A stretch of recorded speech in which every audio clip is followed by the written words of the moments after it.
Hello to all you unconventional conventionists. Welcome to Rocky Talkie. I'm Jacob. I'm Aaron. And I'm Meg. All right, guys, now before we get started with the show, we're going to do the thing. We're going to take a moment, ask each other, how was your week? Did you get up to anything fun? Jacob, what were you up to this week? Oh boy. I was in a show this past weekend at the Duplex Club in downtown Manhattan.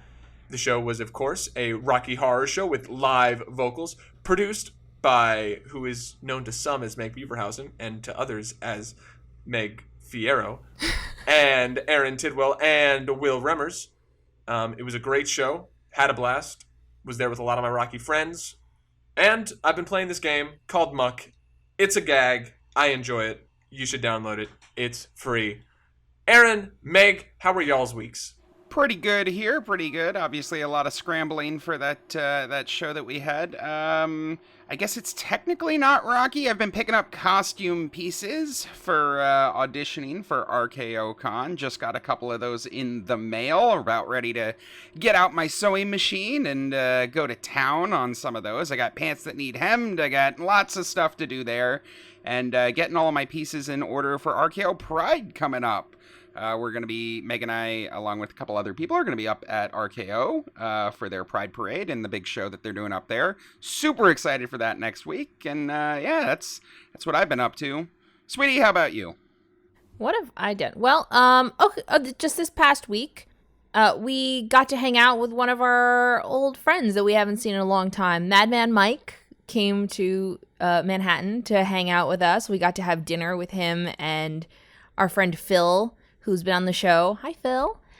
And a bunch of old school New York City Rocky Horror cast members. It was a lot of fun. We went to a restaurant called John's on 12th Street, right by our theater, which is apparently like a place where they used to go back when we were at this theater a million years ago. And then we got to have like a double date kind of with Madman and his new wife, Jen. That was a lot of fun. And yeah, we just got to hang and like shoot the shit and talk about how everything is going with the cast. And sweetie, you and Madman nerded out a whole bunch over like Rocky collectible stuff. That was fun. Absolutely, it was so much fun. It felt like sitting in his old apartment downtown when he lived there, just rifling through the boxes of Rocky stuff. It was so much fun to get to hang. But I couldn't believe it. It's been fucking 6 years since we saw him. Mm-hmm. It's so long. So it was really, really nice to get to catch up and just hang. Like, we used to fucking hang all the time, and now he's been gone. But that's so he's sweet. back. He'll be back around. Yeah, it was good. It was a fun time. All right. Now that that's out of the way, let's dive into our first segment. The Global News.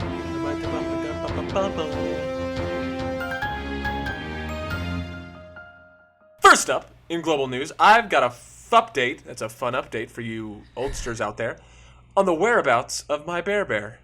Dude, we told you gotta take those cameras out of his house. That's like 8 different kinds of illegal. First of all, nobody is ever going to find those. They just never think to look there. Second of all, this isn't about any alleged cameras that may or may not exist. This is about Galaxy Con. It's about to return to its home in Raleigh, North Carolina, IRL. Oh, damn, that's pretty neat. Those Galaxy Con events are usually online. Raleigh. It's Raleigh, North Carolina. And yes, Galaxy Con is a festival of fandom featuring celebrities, artists, writers, entertainers, cosplayers, and lots more. They've been almost exclusively online since the Penne al Vodka, although they were in Raleigh around this time last year, which was a big deal for the city after being shuttered for so long. Back in the summer of 2021, even Raleigh's mayor, Mary Ann Baldwin, got hyped over GalaxyCon, stating that the convention, quote, represented the biggest annual event to return to our city after the pandemic. We are so thankful that this celebration of creativity and pop culture continues to call our city home and brings together local and far-flung fans to experience Raleigh. The 2022 GalaxyCon will be held at the Raleigh Convention Center from July 28th through the 31st, and will have one hell of a lineup for all the nerds who attend. Some of the highlights include a Smallville reunion with the actors who played Clark Kent, Lois Lane, and Lex and Lionel Luthor. Plus, William Shatner, aka Captain Kirk, and Brad Spiner, who played Data, will be there for the Trekkies. And of course, my Bear will be there for me to oogle from 501 feet across the convention center floor in the heart of Rayleigh. Yes, that too. If you're interested in learning more about the convention, maybe even buying yourself some tickets, there's tons of info about the guests, the events, and all the other stuff that's going to be going down in Raleigh over at the website at galaxycon.com. A full 4-day weekend VIP pass is currently available for the high cost of $325. Jesus, that's a lot for a convention.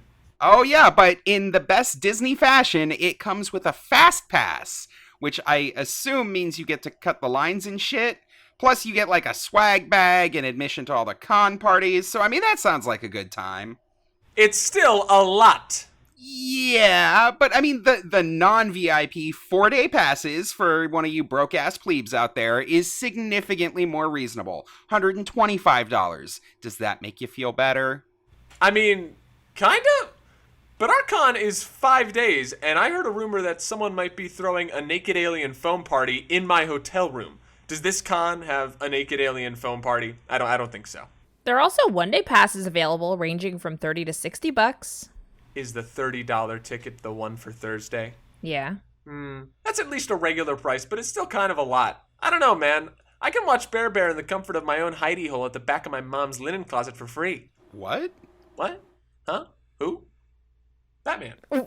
Well, if you don't have a linen closet that somehow allows you visual access to the interior of Barry Bostwick's home and would like to pay him a visit at Galaxy Con at Raleigh, North Carolina, you can learn more about the con and shop for tickets all at their website. Again, that's galaxycon.com, which we've got linked for you in our show notes.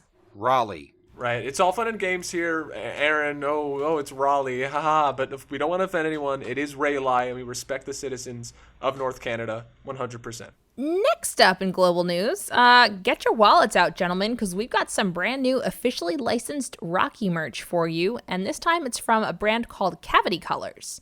Cavity Colors is a creepy apparel company that lets you make everyday Halloween by creating collectible items that are just dripping in horror nostalgia. Just like all of our listeners, the creators at Cavity Colors live for Halloween and horror all year long. And that's why their brand mission is to share their passion for all things spooky with each and every high-quality item they create. The brand's creator, Aaron Crawford, grew up on a steady diet of Goosebumps books and metal music. He spent years doodling monsters and creepy shit, some of which he even posted to his MySpace account. Oh man, I love that callback. Thank you. So after posting some of his art, Aaron was contacted by a local band who was in need of a t-shirt designer. So he did what any good freelancer does. He taught himself Photoshop really fucking quick and started designing band merch. You know, t-shirts, posters, CD packaging, that sort of thing. In May of 2012, Aaron decided to start designing stuff to sell on his own, and couldn't think of anything that he loved more than horror. So he began to create and sell his own merch under the brand name Cavity Colors. According to Aaron, we're always on a quest down a path lined with glowing pumpkins, seeking that exact same nostalgic feeling we all felt as a kid, discovering our favorite things for the very first time. This inspiration spills over the items that we create for our brand. We're here to bring you the same feeling you get while watching a favorite monster movie after midnight or throwing on your favorite Halloween costume to go trick-or-treating. Cavity Colors carries a ton of officially licensed horror fandom swag. They've got Michael Myers, Ghostface, Godzilla, both Alien and Predator, just to name a very few. Seriously, they're partnered with like 50 franchises at least. And on June 14th, the brand is going to offer up some delicious Halloween treats. That's not what the script says. That's too bad. I'm not using Marty's word. Some delicious Halloween treats. A brand new Rocky Horror line of apparel featuring all of our faves. So far, Cavity has leaked one of their t-shirt designs as well as a pretty cool pair of jogging sweatpants. So the one shirt that we've got here, I'm usually not in for like big giant Frank faces, but I might have to pick this one up. It's got like this Stranger Things, Star Warsy kind of like, smash up, cast shot aesthetic to it. And I'm here for it. It is bright, it is vibrant, it looks fucking great. Tim looks awesome. I might have to pick this one up. The sweatpants from the collection look pretty nifty. I enjoy clothes with words on them and things, and that is what these sweatpants have got. The left leg looks to say, "How do you do?" and then an image of Frank. "Wild and Untamed Thing," and then an image of Columbia. "Oh, Janet, oh, Brad," and then an image of Brad and Janet inside of a nice heart. And then below all of it, the image has been taken from me. Oh, Scroll there it is. Down. I made it a little bit bigger. For I your appreciate. viewing I tried to paste it into Paint, but fucking Windows computers. And then below that heart, it says, "Give yourself over to absolute pleasure," in like bloody lipstick sort of writing that you may come to mind when you think of, I don't know, what a dying cheerleader writes in makeup on the bathroom window. And then double feature. It's the font's double feature. Oh, okay. Are you in charge of what comes to mind when people think of what a dying cheerleader might write in lipstick on the bathroom mirror? Because maybe they think double feature. So actually, we just said the same thing and we're agreeing with each other. So thanks, Aaron. I enjoy agreeing with you. Listen, if I had a nickel for every dead cheerleader that I've had to... Yeah. So what's the other leg say? And the right leg also has words. The top, it says madness, and then we have like a comic book cutout of Frank's eyes hauntingly looking at us. And below that, it's madness takes its toll. Interspersed with that image of Frank's eyes, another image of lips inside of a heart, and then I think what are Columbia's legs. And below all of that, the Rocky Horror Picture Show in that same font. Are you going to tell them they're Frank's legs, or am I? Are they Frank's legs? They're Frank's look at his legs. shoes, man. Ladies and gentlemen, I don't wear shoes, so I don't know. That's just in my realm, so I don't know these things. But Mega Narrative showed me that it's actually Magenta's shoes that Frank is wearing. But I got you. You're right, yeah. Well, these are just a couple of samples of the fun shit that Cavity is going to have for us this week. So the apparel like this is slated to launch on Tuesday, June 14th at 5 p.m. Eastern. So it'll be out just a few days before this episode drops. So when you're listening to this, you can already go shopping. And man, it's always pretty cool when a brand seems to kind of get our weird fandom. Cavity seems pretty passionate about culty horror movies, and we're excited to take a look at all the merch they got and report back to our listeners about the most fun things in the product line. We hope you guys will head over to their site too, cavitycolors.com, and check out all the great stuff that they have to offer us.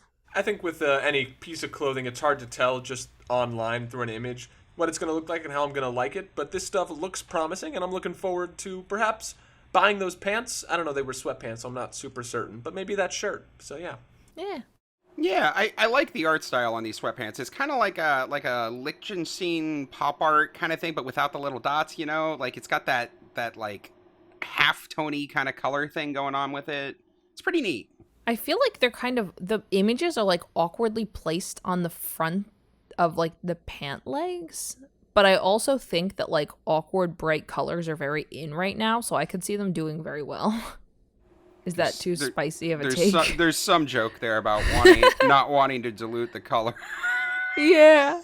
I don't want to go there though. Anyway. And with that, I think it's time we kick it on over to some community news.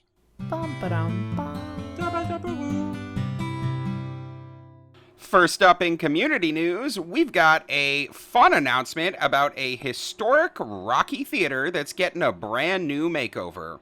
The Plaza Theatre is Atlanta's oldest operating and only independent cinema. The historic Art Deco theater has been a community staple since 1939 when it projected its first film. It first opened as a regular neighborhood cinema, but took a bit of a spicy turn back in the 70s when it became a home to burlesque acts and X-rated movies.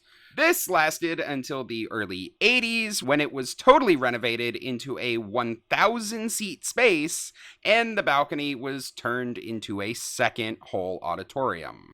The setup did pretty well for a while, but from the mid-90s through the mid-2000s, the cinema went into a pretty significant financial slump, despite its brilliant decision to become a home to a Rocky cast in 2000. And the slump resulted in the space being sold in 2006. See? There's money to be made in boobies and smut. They never should have brought it back to the G-rated shit. Well, anyway, in 2006, the ownership changed, although the theater kept on the Rocky cast, still showing our favorite movie every Friday night at midnight. After the sale, the theater went non-profit and doubled down on showing different kinds of culty sci-fi movies. Godzilla, Frankenstein, Creatures from the Black Lagoon, that sort of thing. They also picked up screenings of The Room when it was released, and Tommy Wiseau even came to see showings a few times. In 2013, management changed hands again, and although the theater did keep its Rocky cast, the changeover led to major tech upgrades. They switched over to digital projection, got some snazzy new seats, and began incorporating lots of new films in their lineup to replace their previous culty showings. In 2017, the theater was purchased again, this time by a guy named Christopher Escobar, who happens to be the executive director of the Atlanta Film Society. Ooh, fancy. Yep. And of course, a guy like that did exactly what you'd expect. He revamped the theater to make it feel more like its original self, and swapped the screenings from modern back to culty. Honestly, it sounds like it never should have gone modern in the first place. A gorgeous old movie theater like that doesn't need to be playing Marvel movies or Detective Pikachu or whatever. So, just this week, Christopher Escobar announced that he had just signed a brand new 25-year lease on the Plaza and plans to do some pretty major renovations to the theater. So, this sounds like some pretty, exciting shit. In his recent press release, Chris mentioned that he and his team plan to add a rooftop patio bar, a new screen, a theater organ, and best of all, modify the stage to better accommodate their Rocky Horror live cast. Wow! Talk about hospitable to your friendly neighborhood cast. Congratulations, guys. That is wonderful news. Yeah, these renovations are expected to cost somewhere in the vicinity of $4 million. Christopher hopes that these changes will allow the Plaza to become the best version of the beautiful, culty downtown cinema it's been since the 30s. Well, mazel tov to the Plaza's cast. Lips down on Dixie. You guys rock, and this is amazing news for y'all. And I'd like to proffer this question to the group, if I may. We've been in our new space now since November, so just over 6 months. If the theater decided to renovate and asked what kind of upgrade we'd want, what would you tell them? And don't say a stage. That's too easy. We all want a stage. Yeah. Ooh, I want a stage. Yeah. Shut up. I mean, first I'd ask why you need an organ in a theater that... No, that actually sounds really cool. I hope it's super useful for a bunch of live events and all kinds of stuff that they do there. Honestly, in our current space, the only thing I'd ask for, a couple more power outlets, man. Give me some power outlets and give me, a direct feed, an audio feed to the booth that doesn't involve having to snake cables in and out of a small little projection window. Those are my top two. Gimme them. I could absolutely fucks with, a prop closet. That would be real nice. If they could build us a little closet and maybe, a little green room off of our theater. Oh my God, how fucking wet am I even thinking about it? And if we could have a lighting grid, too, that would be pretty baller. We got all these fancy lights and shit that we can't hang in our theater because it's too small. Give me a grid. Let me light the show properly. Or shit, if we're just making shit up at this point, a couple of truss will do wonders, man. Just throw some goalposts up there. I'll take that. Yeah, we got $4 million. What about you, Jacob? You guys said fucking everything. Lights. What I was thinking before Meg said it was lights. I've been to a few FNS shows. My lovely girlfriend Andrea, whom I love you, Andrea, is on FNS, and I've been to a few of their shows, and they have a lot of lights. They do a lot of dancey sequences, which is pretty cool.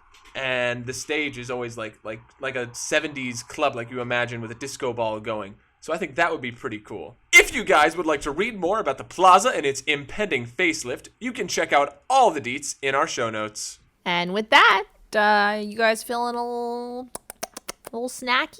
Feeling a little jacky, maybe. Little itchy in my hand. My little lefty's traveling down the hem of my pants. Oh my God, you guys. I can't believe it. I finally get to do a real Jerkin' It with Jacob sesh. Actually, this week I've got, shit. That's right. You shut your fucking face, old man. No avoiding it this time. Oh, please help me out here, sweetie. Why in God's name would I do that? Ha! All right. Jerkin' It with Jacob. And this week's topic is going to be something near and dear to my heart. Titties! Yay! Oh, for fuck's sake. Specifically, Nell's titties! Yay! Come on, guys. Hey, don't rush. There will be plenty of time to come later. You've got to take Yay! it slow. Yeah! I fucking hate both of you. For Yay! For over 80 episodes, we've been telling the world about Nell's boobies, and might I add, for over, I don't know how many years, Nell has been telling the world about her boobies herself. But finally, I want to take a deep dive into the tatas, behind the bra strap, if you will, under the underwire, behind the nipple. Jacob, Oh. this is why we don't actually let you do these. You understand, right?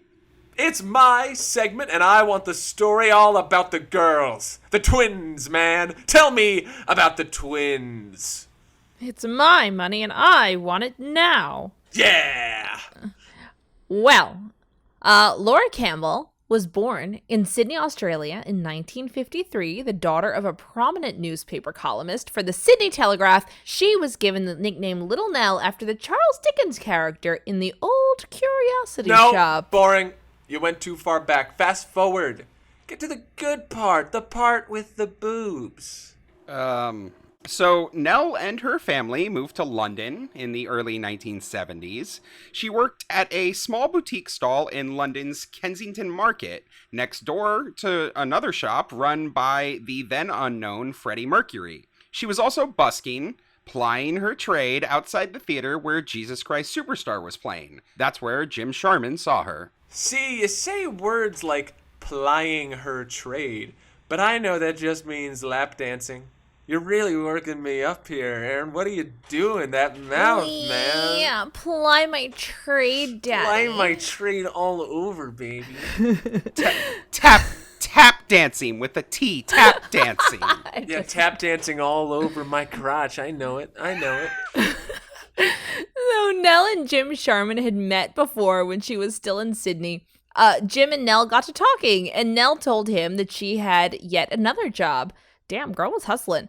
Working as a soda jerk. Yeah, that's more like what I'm talking about. Jerk Jerking my the soda. A soda jerk, a waitress. I know. I know what you're getting at, Aaron. Don't you worry, buddy. So she was also a soda jerk at a restaurant named Smalls, where she would occasionally dance as she served the customers. Richard O'Brien, Jim Sharman, and Richard Hartley all came to see her when she was working.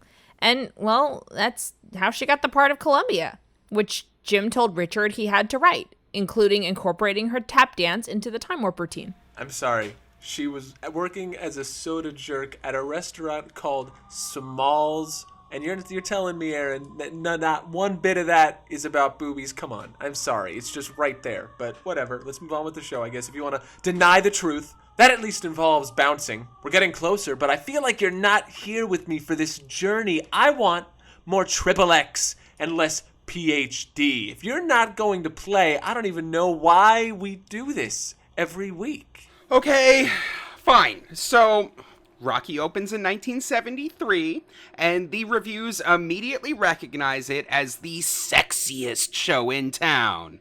Is that better? In a 1974 review from later in the run, Peter Gordon writes that, quote, "The rites of passage gained through Frank's agency is a sexual spoof not unlike the plot in one of Moliere's plays. The fleshiness of it is a sign of our unrestrained times, and that these days, theater tends to exact its ounce of flesh. Oh, man, you had me going there. It was all literary and Moliere, and then bam, Mia Khalifa.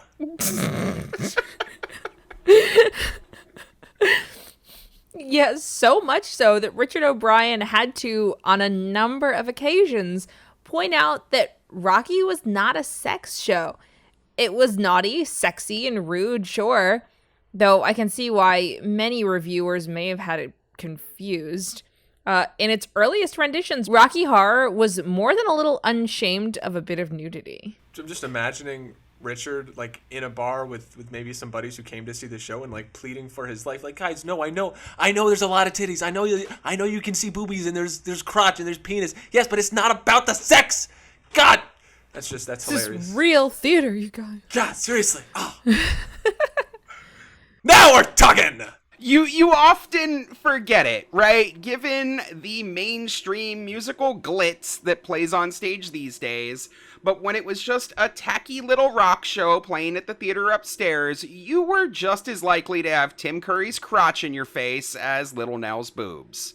Nell's Columbia costume, the original one, was super low cut, below her bust, with her nipples rouged and peeking out over the top. Both her and Janet intentionally wore the smallest bras possible for floor show, offering a very titillating glance at the actresses. Titillating. It was a look that unfortunately didn't last for the movie. Though Nell did manage to sneak a wink at the audience twice in the film, everyone's favorite peek-a-boob during freezing scene, and of course, all throughout floor show. The most worn out parts of my DVD, because I come on that part of the DVD, specifically where Nell shows her boobs. That is where I jack off. We'll just end that after DVD.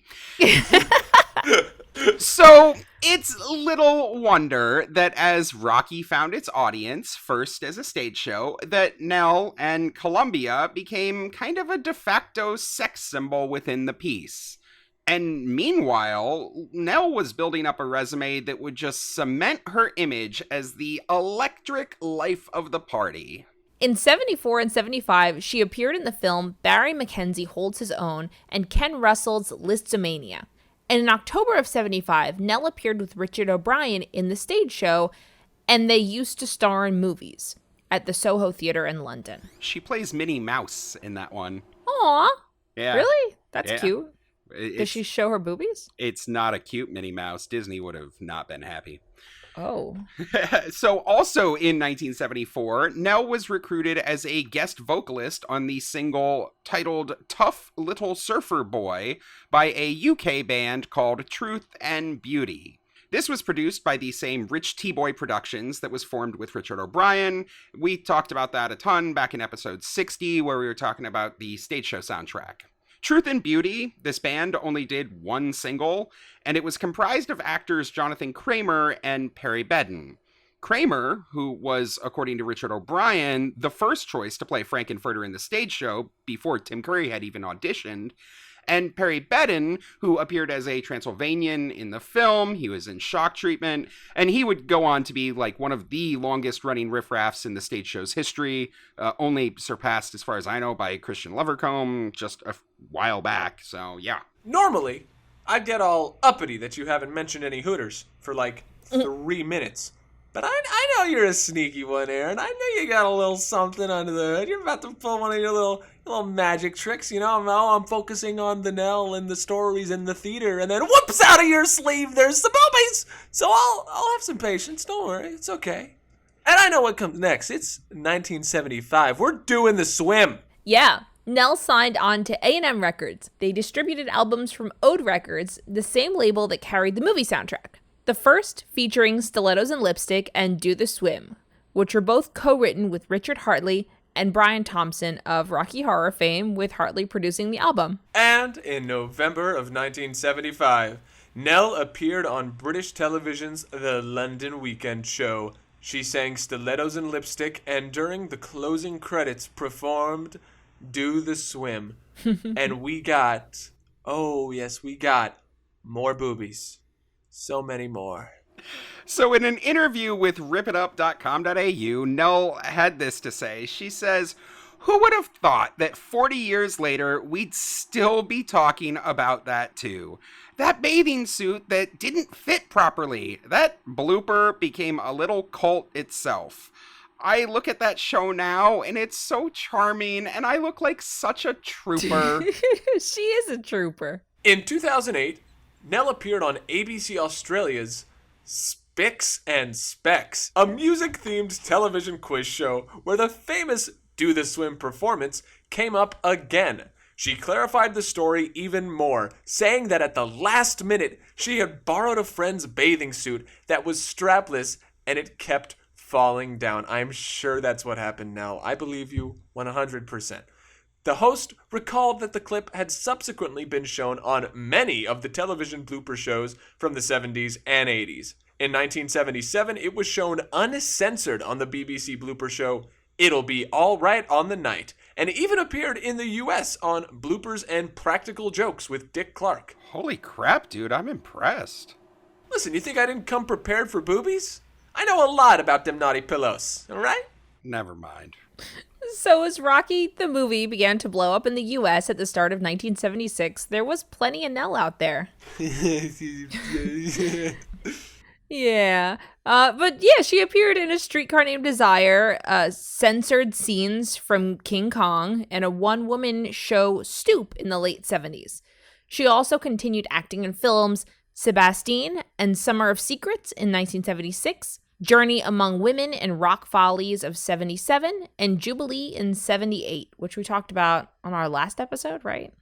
2 back, I think, but yeah, go check that one out. So with the additional audience coming from Rocky Horror, her music career also saw modest success. In 76, she released the sultry disco single Fever, again on the B-side with Do the Swim. And in 1976, she also released See You Round Like a Record, which is probably my personal favorite of her songs. That had Dance That Cocktail Latin Way on the B-side. And again, both of these were produced by Richard Hartley. The combined momentum from her appearance on the London Weekend Show and Rocky Horror's burgeoning cult following triggered a renewed effort by A&M to promote the records. When the uncensored blooper of Do the Swim aired in 77, and with Rocky becoming an underground phenomenon, another round of releases of her songs hit record stores. This time, it was in the form of a 1978 triple B-side extended play album titled The Musical World of Little Nell, subtitled Aquatic Teenage Sex and Squalor. It had Do the Swim, and Stilettos and Lipstick, and Dance That Cocktail Latin Way. Also that year was a new pressing of Fever that had Do the Swim on the B-side. Both these albums were like super heavily imported in the US. They had like the picture sleeves and in special edition, kind of packaging, and they were sold all through every single Rocky Horror publication that you could put your hands on. And some of the most broadly distributed examples are the early Official magazine.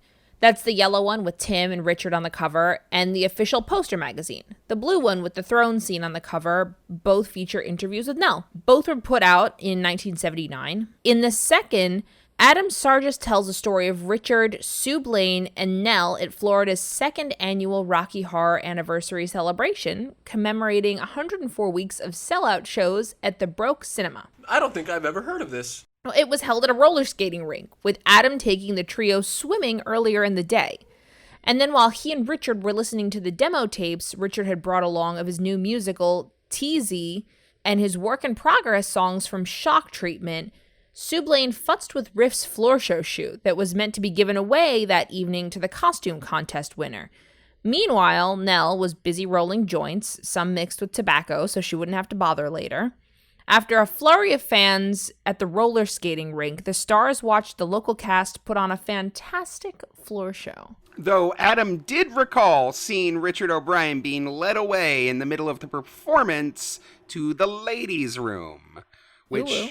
Don't go crazy. Nell coyly explained later that there had simply been a snowstorm in there. Titties and blow! What more could a man ask for? In October of 1979, Nell would again appear at a fan event, this time RockyCon 1 in New York, which anyone who has listened to our Tesseract Staycation panel will know was definitely not the actual first Rocky convention. At the Halloween party that was held at Roseland, Nell performed Do the Swim, this time in a red one-piece, with the foresight to include straps that she later took off halfway through the performance.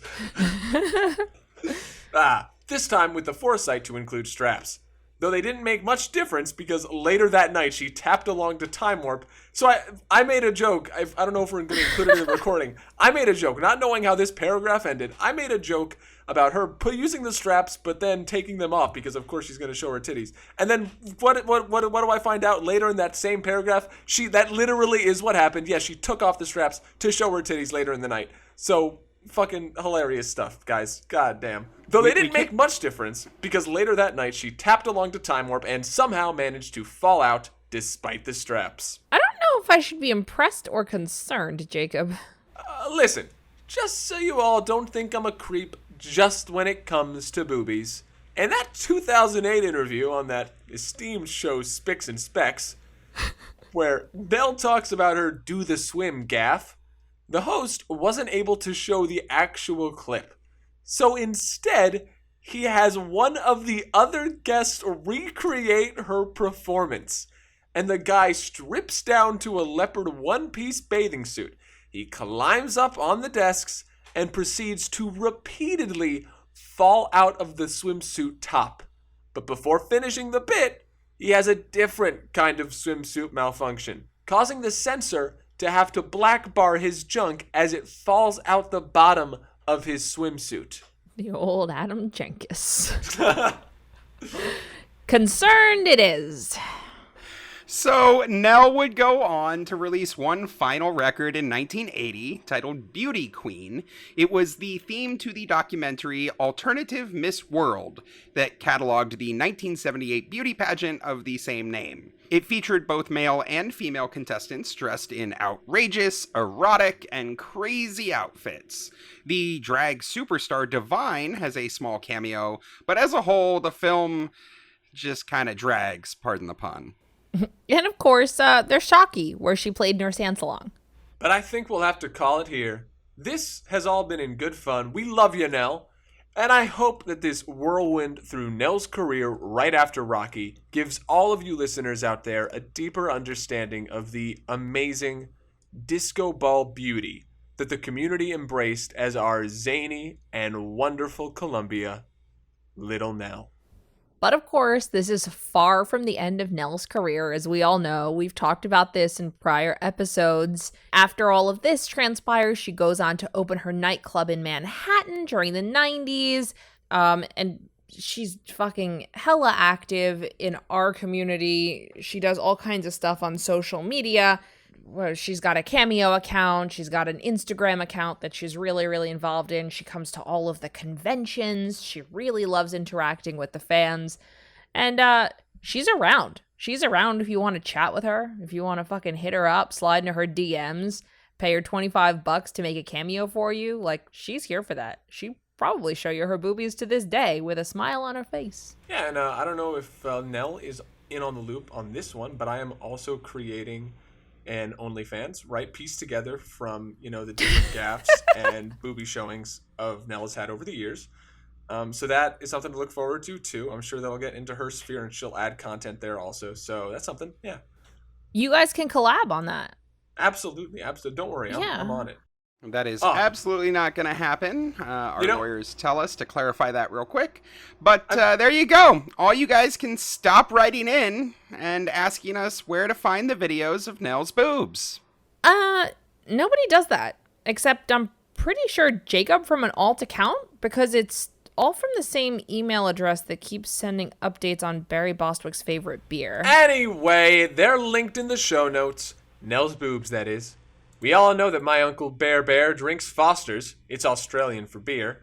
Just like Nell is Australian for boobies! Dude, what the fuck? Barry Bostwick did a Foster's beer commercial in Australia during the 1980s, but the tagline back then was, "Don't you just love it? Not Australian for beer." Still counts. Oy. And that's our show. We want to thank Nell's Boobies For being great. being Yeah. great. And as always, we'd like to thank our editor, Aaron, from Tennessee. Dude, you're fucking awesome, Aaron. You rock. And this week, you got to listen to all the boobies talk. You, sir, are welcome. But honestly, no, thank you. This, you don't deserve. You deserve the praise, not me. So. Yeah, it's true. He deserves a praise, not all of us. If anyone has a question they'd like us to answer on air for our Asks a Question segment, some community news they'd like us to talk about, or even a cool story to share with the community, we would love to include it in our show. Just head on over to our website, rockytalkiepodcast.com, and fill out our contact form to share with us. Tell us about it. We'll read it out loud.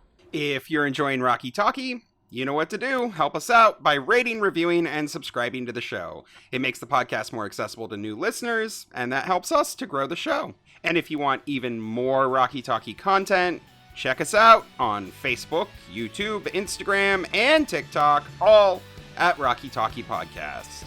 We'll talk to you next week. Bye.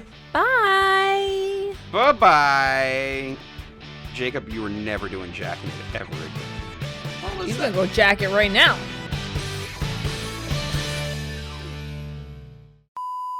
I've got an error grievance. While we're on the topic of Little Nell, we had an episode where we talked about Little Nell's website a few months back, and I, as resident intern type person for Rocky Talkie, spec'd out the website and looked through it. There was a little place to submit questions, and it didn't have any information. It was just if you have questions, put it here. And there was a little bar and a little thing to hit enter. And I was like, man, does this just go to Nell? Is Nell just gonna read my question? Wouldn't that be fucking crazy?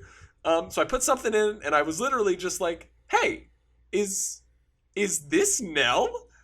And it's been so many months, and I've got nothing back, not from Nell and not from a lackey that would be easy to hire and replace. No. So that if you were entranced or thought you might get a response from your question on Little Nell's website, well, I can tell you now, you will not. Maybe you should have asked a better question. What? But you can answer. It's like, yeah, perhaps my question wasn't the greatest, but the effort it takes to answer it is, relative to how not great it was. It's just a little, yes, this is Nell, Jacob. Or no, this is not Nell, you moron. Something like that. Well, we'll tag her in this episode, and we'll see. Maybe she'll answer your question now. Maybe she'll get back to you. She'll have one of her lackeys. Well, I really appreciate that. Thank you. Yeah. There will also be all sorts of celebrity photo ops here at Galaxy Con in Raleigh. There's going to be costume contests, video game tournaments, just all the standard nerd convention fare. And of course, my bear will be there for me to oogle google from 501 feet. Fuck.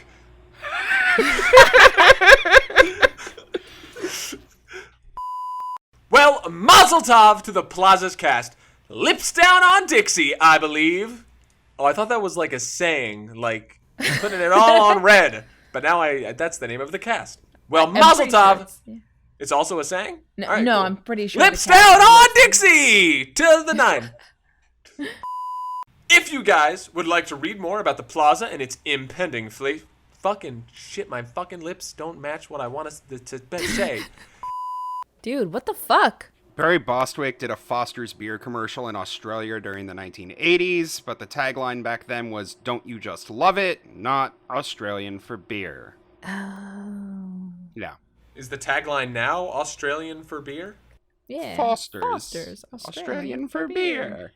Interesting. No, give me the cap to the damn thing. It still counts. What am I saying? Still counts. It still counts if you followed the conversation. I've been following the conversation. I'm saying me saying Australian for beer?